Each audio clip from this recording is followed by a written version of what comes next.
17-year-old Anisila is not having a good day. I never imagined that I would get up this morning and get pulled over. Anis was dropping his sister off to work when he got stopped at the security checkpoint manned by a group of religious police officers. They stopped me because I'm not wearing long pants. The officers belong to a special police unit that cracks down on people who wear clothes deemed un-Islamic. They also keep a close eye on any unmarried couples who sit too close to each other, people drinking alcohol, or women who are not adequately covered. Anis is ushered to a table and lectured on what is permissible in Islam. The whole ordeal is clearly unsettling him. This is silly. It gets so hot here during the summer, and I like to wear shorts. I can't believe the officers think that this is against my religion.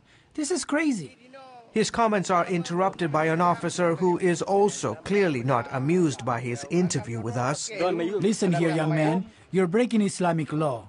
Men are supposed to wear long pants, and that is why you were stopped. Now stop talking with these people and move on. This is your last warning. Islamic law was introduced in Aceh province in 2001. Some 2,500 religious men and women are hired to enforce it. The law has put severe restrictions on people here. We have to keep an eye on the young people especially. They have a tendency to rebel against these laws. And this is where many of the youngsters spend their evenings, down at the ocean front. I can see now why this is such a popular spot for the residents here in the area, because it truly is a spectacular scene, the sun setting over the Indian Ocean. However, it is a popular target for the Sharia police. Sisters Arwani and Irini Wilda are out enjoying the evening, but they're never totally relaxed. The Sharia police are always on the prowl, looking for unmarried couples kissing or sitting too close to each other.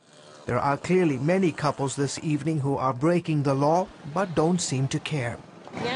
Young people are rebelling against these restrictions, and some are even questioning what it means to be a Muslim. And the presence of the Sharia police isn't helping either. The Sharia police are very unpopular.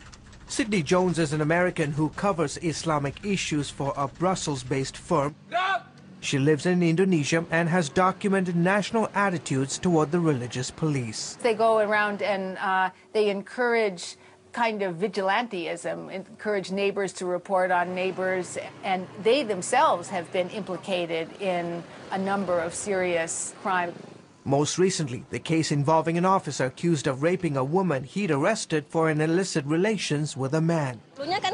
I wish it used to be like the old days before the rules. We were much freer. Now we have to play a kind of hide and seek with the police.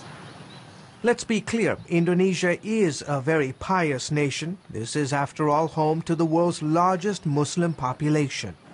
A Pew poll a couple of years ago found that 80% of Indonesian Muslims say that they prayed at least 5 times a day. But a growing number of them, especially in the big cities like Jakarta, are pushing for a more moderate version of Islam, unlike that practiced in Banda Aceh. Take, for example, 19-year-old college student Nindi, who is comfortable practicing her Islamic faith and wearing shorts in public. I think people in other Muslim countries will be shocked and surprised to see this. But it's not about what you wear, but what's in your heart. We should be open and respect each other's opinion. But those who still feel disillusioned by Islam are turning elsewhere. Many of them are embracing Christianity, and apparently in big numbers. A recent Time magazine article called Christianity's surge in Indonesia a religious revolution. This pastor, whose identity we have concealed for security reasons, works in Banda Aceh. Here she is meeting with a group of believers, many of them Muslim converts to Christianity. She says she's witnessed an explosion of church growth since the 2004 tsunami. Before the tsunami, this area was very close to the gospel. But things have changed. People are more receptive now. Back at the police checkpoint, after a few choice words for the police officer, a frustrated Anis is ready to move on with his day, determined not to obey the religious admonition of the officers. I am really disappointed. Really disappointed. George Thomas, CBN News, Banda Aceh, Indonesia.